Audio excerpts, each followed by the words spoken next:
बिस्मिल्लाहिर्रहमानिर्रहीम। आप देख रहे हैं मुआशरा, मैं हूं जवाद शमसी।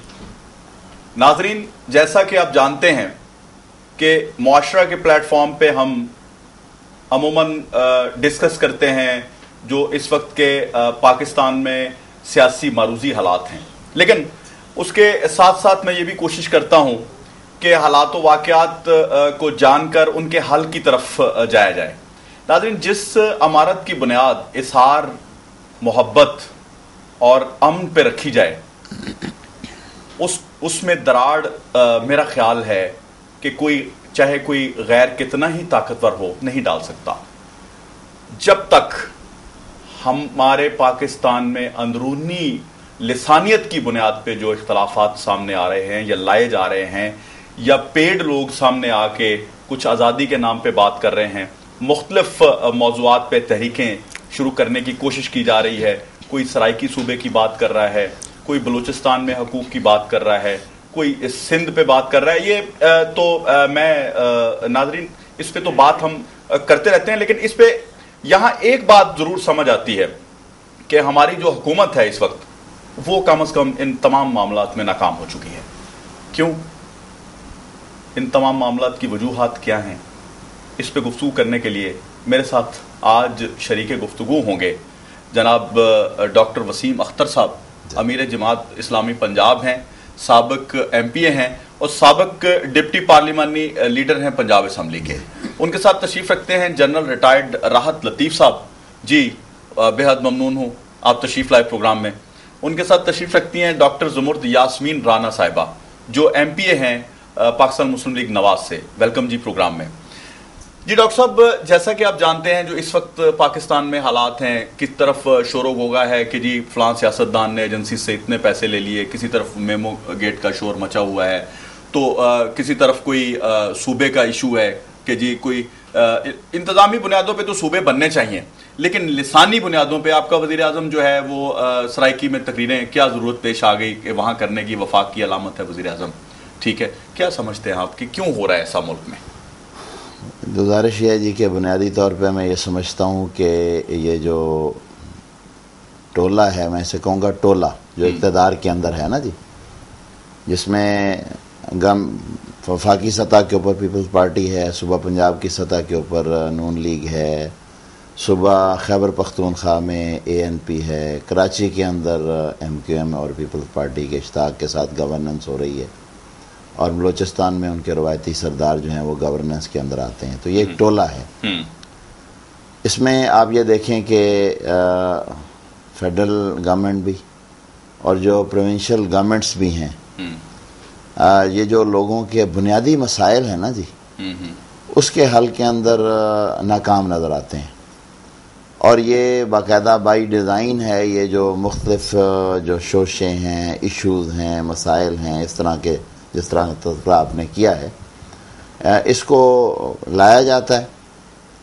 और वो कुछ दिन एक मसला जो है वो बड़ा अखबारात की ज़ीनत बनता है, और सुप्रीम कोर्ट भी उसके ऊपर नोटिस लेती है, और सिलसिला आगे चलता है, शोर मचता है। उसके बाद फिर वो सबसाइड होने लगता है, तो फिर एक नई चीज़ आ जाती है मैदान के अंदर।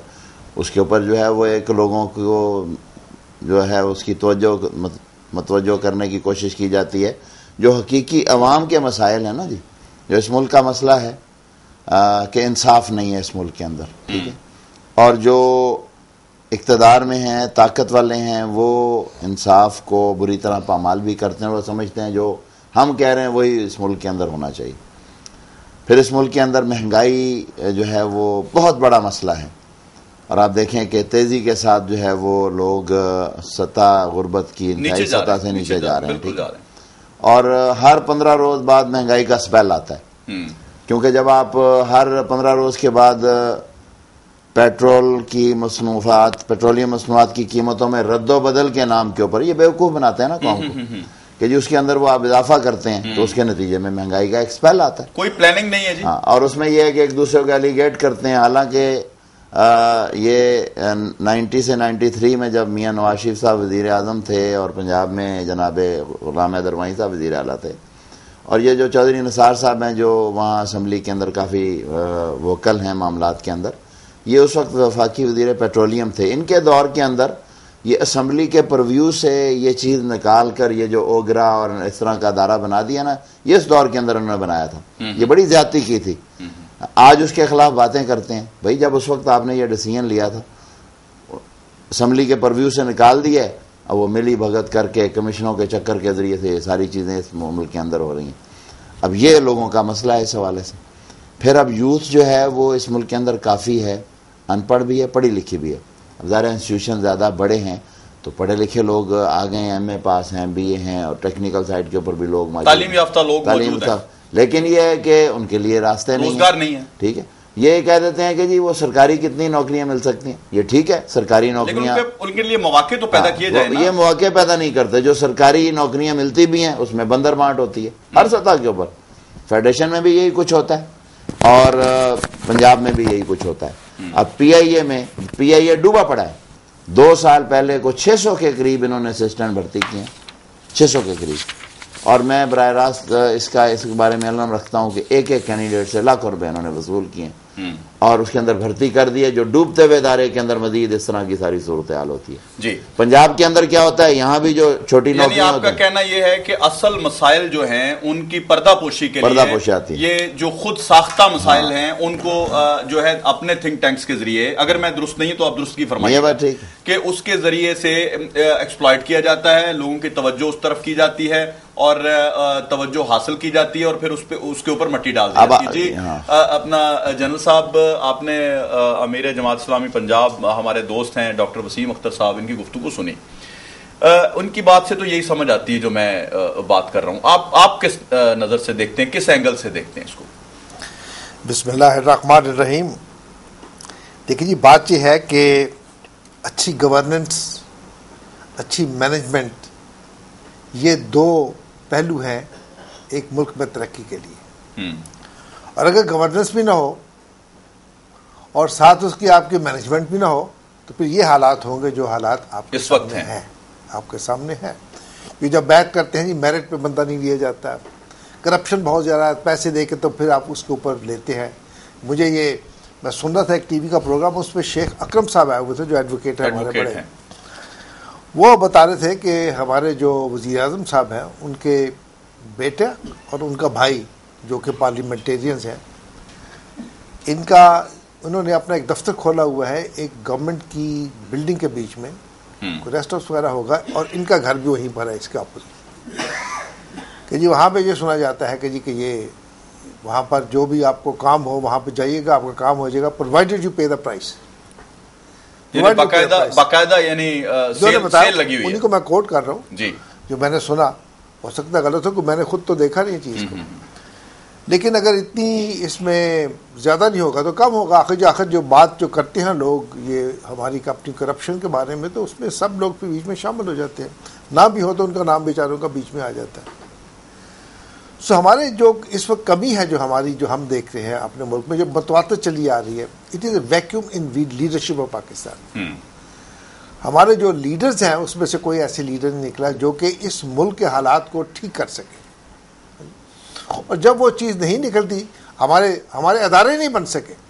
आप देखिए जिस मुल्क के बीच में जो पढ़ाई लिखाई है वो एक यूनिफॉर्म ना हो, सिलेबस ना हो, प्लानिंग का बैड गवर्नेंस है, बैड मैनेजमेंट है, पैसा भी है, सारे एक हमारे पास बहुत से ज़राए भी हैं, उसके बावजूद अब देखिए हमारी हालत क्या हुई है, जैसे डॉक्टर साहब ने फरमाया। सो मैं समझता हूँ कि ये जो रोना है लोगों का वो ठीक है। आप इतने नोट छाप रहे हैं, पहले $2 बिलियन का पता चलता था, अब $3 बिलियन हो चुका है, रुपीज़ हो चुका है। तो जब पैसे आप नोट छापेंगे, इन्फ्लेशन ज़्यादा होगी तो महंगाई तो ऑटोमेटिक है फिर उसके बाद आने की, ये तो उसका रिलेशनशिप है उसके साथ। सो ये जो हमारी कायदीन है, जो वो कायदीन चूँकि वो जो गाड़ियाँ उनको मिली हुई हैं उसका वो पेट्रोल के पैसे नहीं देते, हम लोग तो पैसे देते हैं, तो इससे हमें तकलीफ ज़्यादा होती है। जब हम चीज़ें बाज़ार से ख़रीदते हैं तो उनको तो मालूम नहीं है क्या होगा। कोई जैसे कहा जाता है कि प्राइम मिनिस्टर हाउस का जो खर्चा है वो 13 लाख रुपए रोज़ का है, और जो हमारे सदर साहब का खर्चा है वो 12 के 13 वो भी इसके करीब यानी खर्चे कम करने के लिए ये लोग भी तैयार नहीं है। ये खर्चे कम करने के लिए हम जो इन्हीं के जो हमारी हुकूमत के जो फाइनेंस मिनिस्टर हैं हफीज़ साहब, उन्होंने कहा जी हम ये महंगाई ये चीज़ें ख़त्म नहीं कर सकेंगे जब तक हम अपने खर्च अखराजात कम ना करें। खर्च अखराजात तो ऊपर से कम होते हैं ना, वो नीचे से एक पटवारी के पास जाकर तो आप खर्च अखराजात कम नहीं कर सकते ना, ऊपर से करेंगे। और ऊपर से करना किसे, हुकूमत ने करना है। तो इसलिए जो हमारी लीडरशिप जो है ना हमारी, वो गालबन या इसको महसूस नहीं करते या कोई किसी पॉलिसी के मुताबिक चाहते हैं कि ये काम इसी तरह चलता रहे जब 5वां साल तो क्योंकि गवर्नमेंट हमारे साथ पंजाब की कम से कम हमारे पास नुमाइंदा मौजूद हैं, तो मैं चाहूँगा कि ये जो पॉइंट उठाए हैं अपना डॉक्टर साहब ने और जनाब जनरल साहब ने, तो क्या समझती हैं कि इस वक्त आप जो पंजाब गवर्नमेंट कम से कम यहाँ पे भी गुड गवर्नेंस का कोई सूरत हाल जो कोई बेहतर नज़र नहीं आ रही। PIC का वाकया होता है, फिर उसके बाद कुछ और मामलात हैं, बोर्ड के मामलात जो हुए वो भी सबके सामने हैं, उसके अलावा डकैतियाँ हैं, आए दिन चोरी है, बेरोजगारी, भूख नंग तो आपके सामने है, पेट्रोल कुछ आप चीज़ें वफाक पे डाल देते हैं, जो आपके ताईं दुरुस्त करने वाली चीज़ें हैं उनका आप क्या कर रहे हैं, आप क्या बताएंगे हमारे वहाँ? देखिए 2 चीज़ें अभी डिस्कस की गई। एक तो डेफिनेटली जैसे वो हमारे जो हैं अखराजात में कमी की बात की गई, एक मेरिट की बात की गई, भी डॉक्टर साहब ने बात की है। मैं अगर आपसे ये कहूँ कि हकीकत यही है कि किसी भी मुल्क की माशी इस्तेहकाम ना होने की वजह यही होती है कि हम प्रॉपर प्लानिंग नहीं कर सकते। बिल्कुल बात बचा फरमा रहे हैं आप। प्रॉपर प्लानिंग हमें एटलीस्ट अगर हम अगले 20-30 सालों के लिए नहीं कर सके थे तो कम से कम 10 सालों के लिए कर लेते। हम तो शायद अगले दिन की भी प्लानिंग प्रॉपर नहीं कर रहे होते। ये बात भी बिल्कुल बजा है। पंजाब गवर्नमेंट की आप बात कर रहे हैं, पंजाब गवर्नमेंट में एटलीस्ट मैं इस बात के ऊपर तो अगर हम पंजाब गवर्नमेंट की बात करते हैं तो ये बात तो एटलीस्ट मैं कह सकती हूँ कि देखिए अगर 34,000 एजुकेटर्स हमने भर्ती किए तो एटलीस्ट उसमें मैं आपको ये बात यकीन से कह सकती हूँ कि आपको एक वहाँ से उठा के मुझे कोई एक भर्ती वहाँ पे बता दें जो सियासी बुनियादों के ऊपर हुई। पुलिस में भर्तियों का जो तनासब जिस तरह से सियासी बुनियादों पर किया जाता था और अभी भी बाकी सारे सूबों में किया जा रहा है, एटलीस्ट पंजाब में तो इस चीज़ की कोशिश की गई है। और अगर खुदा न खास्ता किसी ने इसमें को गलत काम करने की कोशिश की गई, उसको स्नब भी किया गया और उसको जो है उनको सजा भी हुई। तो जहाँ जहाँ पर बहुत सारे ऐसे मामला हैं, यकीनी तौर पर मैं बिल्कुल आपकी बात बजा है कि महंगाई है, बेरोज़गारी है और ये विद पैसेज ऑफ टाइम बढ़ रही है, लेकिन कुछ ऐसी चीज़ें हैं कि जहाँ पर कुछ बेहतरी लाने की कोशिश की गई है। अखराजात की हम बात कर रहे थे तो अगर पंजाब गवर्नमेंट के हवाले से बात करें, बड़ी खूबसूरत बातें अभी कर्नल साहब ने की थी, जनरल साहब ने, कि जो है प्राइम मिनिस्टर के अखराजात की और सदर के अखराजात की जो बात कर रहे थे, पंजाब गवर्नमेंट ने अपने अखराजात हर बजट में, पिछले बजट में 25% कम कराए, इस बजट में 25% और कम किए हैं। इसी तरह से जो लग्जरी गाड़ियों की ये जो सरकारी इदारों में खरीदो फरोख्त का मामला था, जो खाने पीने के ऊपर बेतहाशा सरकारी दावतों के तौर पर किया जाता था पैसों का ज़या, इन सब चीज़ों को कंट्रोल करने की कोशिश कर, लेकिन अवाम तक इसका फ्रूटफुल क्यों नहीं साबित हुआ? अवाम के लिए अभी तक ये उसके मुफादात अवाम तक क्यों नहीं पहुंचे? बिल्कुल आपकी बात बिल्कुल बचा है। बात जैसे अभी हुई थोड़ी देर पहले कि एक बड़ी बुनियादी सी चीज़ है पेट्रोल की जो कीमत है, पेट्रोल की अगर आप देखें, अगर वो हर 15 दिन के बाद बढ़ा के दी जाएगी तो हकीकत ये है, और फिर ये कि बढ़ा के हमारी फेडरल गवर्नमेंट बड़े आराम से ये कह देती है कि फलाने मुल्क से हमारी फलानी चीज़ अभी भी सस्ती है। हम पता नहीं किस तरह से ये बात कर देते हैं। हमारा एक यूनिट, हमारा जो आमदनी का एक यूनिट है, 1 रुपया आपका जो है, अमेरिका में एक यूनिट के 91 यूनिट्स के बराबर है। हमारा जब 91 होते हैं तो और अगर यूरोपी आप देखें तो 119 के बराबर हमारा, उनका 1 यूनिट के बराबर हमारा 1 यूनिट बनता है। तो हम जब वो महंगाई का तनासब आप पेट्रोल उनके हिसाब से बढ़ा रहे हो और ये कहें कि यहाँ पर ये चीज़ इतनी सस्ती है तो उससे अभी भी सस्ती है, तो जाहिर है हम लोग ये बात गलत कर रहे होते हैं। जब आप बात करते हैं कि फेडरल गवर्नमेंट की, प्रोविंशियल गवर्नमेंट की, देखें जब सूबों की कुछ चीज़ें अब प्रोविंशियल ऑटोनॉमी 18th अमेंडमेंट के बाद डेफिनेटली जो है डेवोल्यूशन के बाद सूबों के पास आ रही हैं। बहुत सारी ऐसी इक़दाम थे जो किए जा सकते थे लेकिन किए क्यों नहीं गए, क्योंकि डेफिनेटली हाथ बंधे हुए थे सूबों के। अब चूंकि बहुत सारी ऐसी चीज़ें जो पंजाब गवर्नमेंट के पास, अपोजिशन में सबसे बड़ी जमात है, आप अपोजिशन लीडर आपका है, तो इसको आप क्यों पॉइंट आउट नहीं करते? वहां पे कौमी असम्बली में आपने क्या किया? आप कौन सा ऐसा दिन है पंजाब जो नेशनल असम्बली के इजलास का, कोई एक दिन मुझे बता दें कि जिसमें इन पॉइंट्स को उठाकर रेज नहीं किया गया और उनके खिलाफ बात नहीं की गई। वो किसी भी सूरत में हो, वो पॉइंट ऑफ ऑर्डर की सूरत में हो, वो करारदाद की सूरत में हो, वो वहाँ पर तहरीक इल्तवाकार जमा कराने की सूरत में हो, हर तरीकाकार हर बार इस्तेमाल किया गया। लेकिन वो बात वही वाली है कि अगर किसी के सर पे जूं ही ना रेंगे तो उसको वो एक अलग चीज है। शहबाज शरीफ साहब की स्टेटमेंट्स आई जब PIC का वाकया हुआ कि वो उनको लटकाया जाएगा जिन लोगों की ये नाकस हिकमत अमली की वजह से लोगों की जानों से खेला गया। क्या नतीजा आया सामने? अच्छा, कोई किसी को सजा नहीं मिली, ठीक है। उसके बाद देखें पिछली दफा जो डेंगू का जो आया, अब लोग इस वक्त तक खौफजदा हैं। क्या गुड गवर्नेंस है ये? अच्छा, मैं अगर आपको देखें, इसमें दो चीज़ें आपने बात की, एक डेंगू की बात की और एक अपने PIC की बात कर रहे हैं। अब PIC के एक ऐसा वाक़या है कि जिसको मैं अगर आप कहें तो किसी भी सूरत में जस्टिफाई किया ही नहीं जा सकता। अब उसके लिए अगर पहले कमेटी बनाएगी तो उस कमेटी की बजाय जुडिशियल इंक्वायरी का, अगर हमारे जो हैं कायद मियां मोहम्मद शहबाज शरीफ साहब ने कहा, तो उसकी वाहिद वजह ये थी कि खुदा ना खास्ता उस कमेटी की इंक्वायरी के ऊपर कोई असरअंदाज ना हो जाए।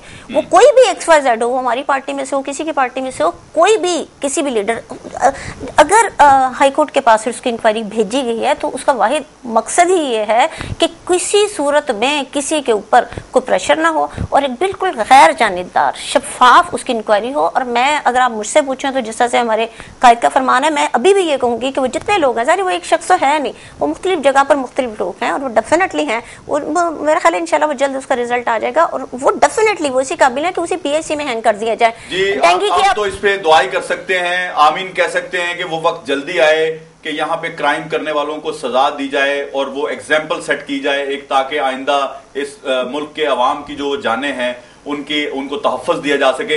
नाज़रीन, एक छोटा सा ब्रेक है, ब्रेक से वापस आएंगे तो मैं चाहूंगा कि वज़ीर आज़म साहब के खत ना लिखने पे जो इसरार है उस पर बात की जाएगी और मेरे तीनों पैनलिस्ट इसके ऊपर अपना तज़िया भी देंगे, गुफ्तगू फरमाएंगे। एक छोटा सा ब्रेक लेते हैं, अभी वापस आते हैं, हमारे साथ रहिए।